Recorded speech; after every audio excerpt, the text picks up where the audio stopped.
Okay, so tomorrow I'm hosting a one-shot for D&D with my group. We're taking some time off of a campaign. Actually, two of the guys are getting ready to co-DM campaign, so I'm in charge of the one-shot this week. So what I decided to do was to have them enact characters from The Wizard of Oz. So I created 7 characters. Yes, 7 characters. There's 7 player characters. It's ridiculous. Anyway, from The Wizard of Oz. So first one is Dorothy. So Dorothy's race is she is a Kansan. These are all level 1 characters. She's going to be lawful good. So Dorothy's just a basic human. So I gave her all 9s across the board. So that'll be a -1 on all of her rolls. And what I'm trying to do is I'm trying to get these guys to role play. So here's her personality trait. She's an innocent 15-year-old girl from Midwest U.S. circa 1930. So that'll get her into the character, whoever plays her. Incidentally, there's 6 guys and 1 girl, and there's going to be 2 female characters. So at least 1 guy is going to be playing the opposite sex. So that should be interesting for whoever has to do that. Her ideal is she wants to get back home more than anything. Her bond, Toto is her best friend in the whole wide world, and she's naive and inexperienced. So in order to help these guys role play, and she's going to roll with advantage to understand Toto. I'll explain that a little bit when I explain Toto's character. So she's going to get the lucky perk so that she can roll 3 times a day because she doesn't have any outstanding the primary attributes are all pretty average, so I gave her lucky.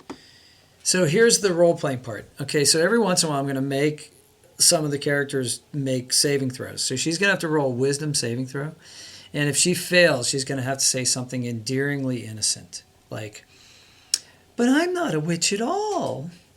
So that's the plan. So there's character 1, Dorothy, and I'll show you the other 6. So next up is Scarecrow, who's, of course, Dorothy's favorite. She says it at the end, kind of a slap in the face to the Cowardly Lion and the Tin Man. But anyway, I'll miss you most of all. So anyway, Scarecrow is race would be Scarecrow. So, and alignment good, probably chaotic good. So chaotic good because he is silly, flexible, easily swayed. He's after brains. That's his ideal. He's not too fond of crows. He's kind of supposed to scare them off. And he's physically uncoordinated. So as a result, he's not real strong. He's made of straw. His dexterity, not too coordinated. Constitution, though, he doesn't probably take a lot of punishment because, he's made out of straw again. Intelligence, duh. Wisdom, not too smart either, but he's very lovable, so his charisma is an 18. So with Dorothy, I gave her all 9s. With all the other characters, I gave them an 18 in one of the attributes so that, somebody excels at one of those attributes. So the saving throw I'm going to make for this character is a dex saving throw. In a failure, this person's going to have to describe their physical fail, how they fall down in a pratfall. Pratfall actually literally means falling on your bottom.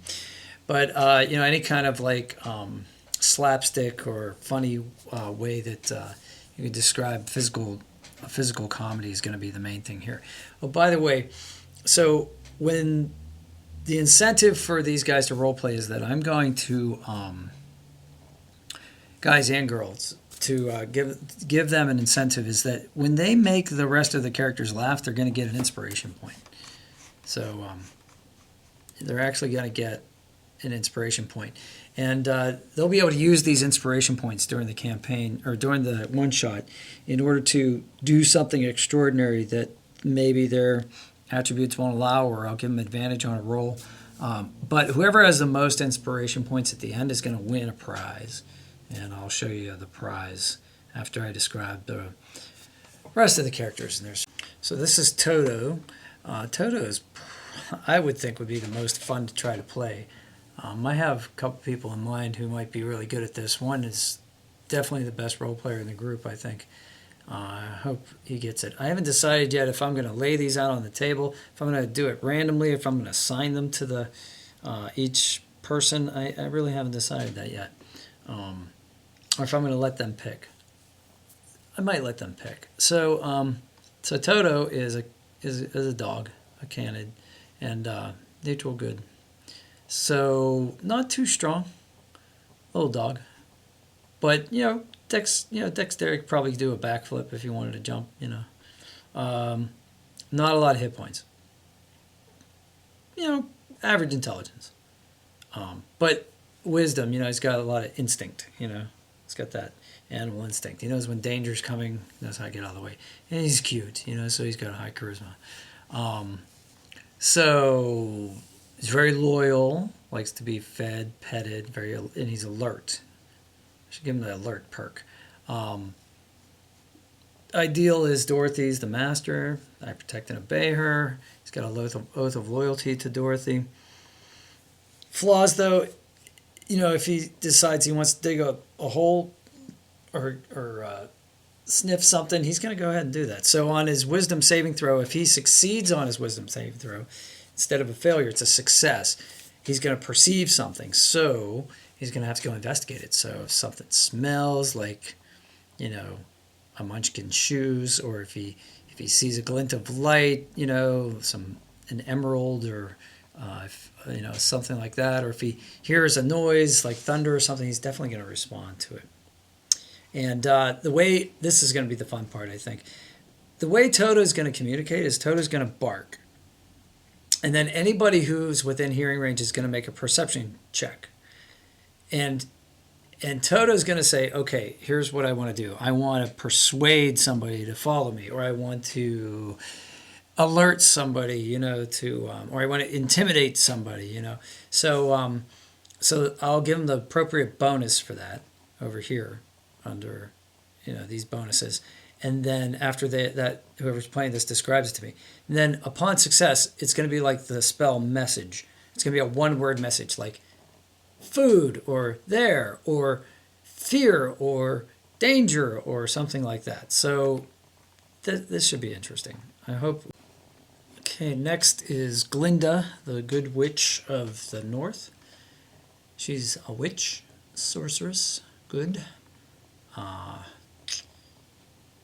Not strong. Not particularly dexterous. Kind of frail. Very intelligent, maximum intelligence, 18. Good wisdom. Nice charisma. So, personality traits, well, she's good-natured and matronly. Her ideal, well, good will definitely triumph over evil, but evil isn't even that bad. There's a little good in evil. Even the Wicked Witch of the West could probably be, they're sisters, aren't they? Her bond is to protect the weak, and her flaw, she's patronizing and spouts unhelpful advice at times. So when she makes an intelligence saving throw, and she succeeds, she's going to be forced to say something like, you should really brush your teeth once in a while, or I don't know, something really stupid, like maybe something about hygiene, or maybe she tells the Scarecrow that his stuffing's falling out, anything to evoke laughter in the group, something silly and unuseful. But she does have some very useful scroll. So I gave her scrolls. I didn't want to give her spell slots and get into that. I wanted to make this very simple. I didn't want us to get into any rules at all. So this is the only place where I can see that possibly happening, and that's because lately the sessions have been all very rule intensive. We've been looking at the books, what does this spell do? Do you have the reagents for it? Blah, blah, blah. And I just want us to role play this time. So she'll have she can fly twice during this one shot. She can use telekinesis once. She can levitate once. And then I gave her 3 blank ones for things that I didn't think of, so that whoever plays Glinda can have some creativity in solving some of the conundrums that I'm going to throw at them. All right, next up is the Tin Man, and Tin Man has maximum strength of 18, and he's an automaton, of course. Not very dexterous, kind of, clumsy. Not clumsy, but limited range of motion, let's put it that way.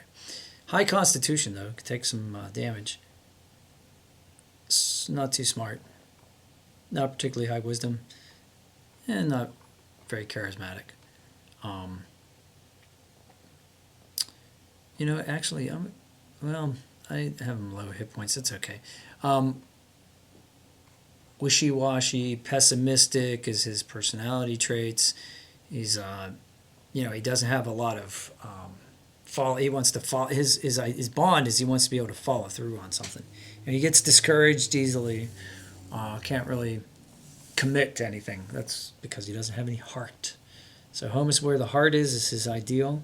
And he is prone to melancholia, so on a failed wisdom saving throw, he's going to cry and have a chance of rusting and maybe paralyzing himself in place. He's the only character I'm giving a weapon. He's getting a dull axe, and he has a pretty good attack bonus, and he's going to do some decent damage. If the characters figure out some way to sharpen this axe, then this is going to go up to 1d10 plus 4. So he's going to be able to do some damage if he can land the blows. I don't see a lot of combat going on here. There might be some flying monkeys. There's definitely going to be some trees throwing apples at him at one point, and they're probably going to have to break into the Wicked Witch's castle if they get that far. They'll go to the Emerald City, and we'll see what happens there. But, okay, the Cowardly Lion. This should also be a lot of fun to play. So he's a Leonine race. Good, strong. Highest dexterity of any of the characters I'm going to give him. And good constitution, too. I should probably give him more hit points. That's all right. So, not real smart. Terrible wisdom. But he's lovable. So, he's very skittish. He wants courage. Wants to be king of the beasts. He's afraid of everything and its shadow. So on a wisdom saving throw, he's going to fail, probably. He's got -5 on everything. So, and he's probably just going to flee in terror. So I might reduce this as this goes on, following along with the idea that he had courage all along, but he has to find it. So we'll see. I might work that in somehow. Maybe not. I don't want to deprive whoever plays the Cowardly Lion of chance to win some inspiration points by making everybody else laugh. Natural claws and a bite. I did do that for Toto as well. I didn't point that out. So, all right. That's the Cowardly Lion. And because there's 7 player characters, did I mention that before? 7. There's got to be one more character. So I made up a character, and I hope you like it. Okay, so the final one is the Munchkin Mayor. I had to make up a character to come along the quest with him. I didn't want to get into lore with TikTok and all these things. I know there's a cartoon I watched on Netflix doing some research for this. Yeah, I didn't want to go down that path. So we're going to stick with the movie. So I'm going to make him a halfling. That was a friend of mine suggested that. Not a bad idea. Not that that matters because, like I said, for this it doesn't matter. But I give him a lot of hit points, 18 hit points. He's got the highest constitution of anyone. He's strong. But, he's kind of big, so he doesn't get his arms around him. He probably can't hug himself. He's smart, though. He's a mayor. So, he's going to have some intelligence to run the bureaucracy of Munchkin Land. Not a lot of wisdom, doesn't get out of doors too much, and, kind of not real cute. So -2 on that. It's a 6 in charisma. A little bit slower than everybody else, lower initiative. So he's hangry all the time. He's just hungry and angry all the time. That's what I'm going to do, is try to give the Munchkin Mayor a chance to be funny. So what he really wants, the reason he's going on the quest to the Emerald City to talk to the wizard, is he thinks the wizard's taxing him too much. So his taxes are too high, and he wants to fight for equal rights for Munchkins. his bond is he's the chief representative of Munchkinland, and he's very passionate about that. And he's so passionate about all of his causes that it makes him hard for other people to be around him because he's always talking about them. And so on a failed charisma is his lowest stat. So on his failed charisma saving throw, he's just going to go into a rage. Maybe fueled by hunger, maybe fueled by his passion for his causes. I'm going to leave this one pretty much open to the player. I didn't mention on these sheets, these are the character sheets that I'm giving to the players. But for my own cheat sheets, I do have like vulnerabilities and resistances for some of the characters. For instance, the Scarecrow is vulnerable to fire, but resistant to piercing damage. That sort of thing. So Glinda's resistant to psychic damage. She's got a high intelligence, but she's vulnerable to piercing. You imagine her floating in that big bubble and the bubble being pierced. So I've got a couple things like that going on as well. So now I'll show you a video of the prize that they're going to win, and we'll see if that's if they're going to actually like play enough. So this is the grand prize. Whoever wins or finishes the game with the most inspiration points is going to win this beautiful dragon cup. Worth playing for? I hope they think so. So I will post after I run this one shot tomorrow, this Wizard of Oz one shot, and tell you folks what happened. Hopefully there'll be some highlights and there'll be some funny stories to tell. So I will do a recap after that's over. All right, stay tuned.